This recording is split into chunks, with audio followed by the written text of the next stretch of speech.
Guys, welcome to back to my YouTube channel. তো আজকে একটু ফ্রেশ হতে যাব, দাড়ি চুল কাটবো। তো দেখা যাক চুল দাড়ি কাটতে পারি কি না পারি। সন্ধ্যা হয়ে গেল, তো বিকাল 3টে বাজছে। তো দেখা যাক সেলুনের লাইন পাই কি না পাই। ঝপ করে গুতান দিলে কিন্তু স্টার্ট আর হইল নাই।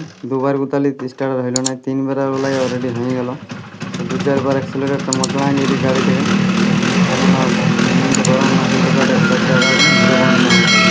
আমার তো সেই গাড়ি লে ঝপ করে চলে গেলি, গিয়ারটা ফেলে বাইরে গেলি ঝপ ঝপাই।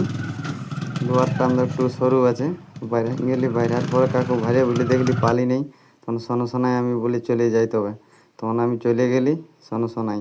তো রাস্তায় আসতে আসতে একটা পাহাড় পাই গেলি। হ্যাঁ দেখো, এই পাহাড়টার ভিউটা একদিন কিন্তু দেখাবো তোমরাকে সময় হলেই, কেননা এখন কাজ করতে হয়েছে আর ব্লগও বানাতে হয়েছে, ওই জন্যে টাইম পাইছি নি। তো এই পাহাড়টার একদিন তোমরা ভিউটা দেখাবো যে কেমন আছে, ভিউটা দেখবে তোমরাও। তো চলো, যে কাজে যাচ্ছি এখন সেই কাজটা আগে পূরণ করি। এটা মহেশ্বর কাকার সেলুন, কপারটাই লেখা আছে। আর এই দেখ মহেশ্বর কাকা ওই দিক থেকে আসছে।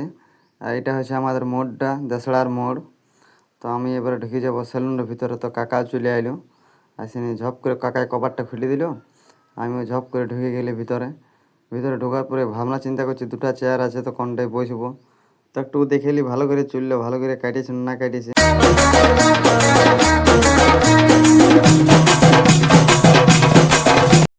তো বন্ধুরা, আজকের ব্লগটা কেমন লাগলো একটু বলবে কমেন্ট করে। আর যারা নতুন হয়ে থাকো তারা সাবস্ক্রাইব করে রাখবে। আর এমনি ছোটো ছোটো মিনি ব্লগ দেখার জন্য আমাদের চ্যানেলটা সাবস্ক্রাইব করে রাখুন। আর লাইক করে শেয়ার করে একটু আগে বাড়ার জন্য চেষ্টা করে দিন।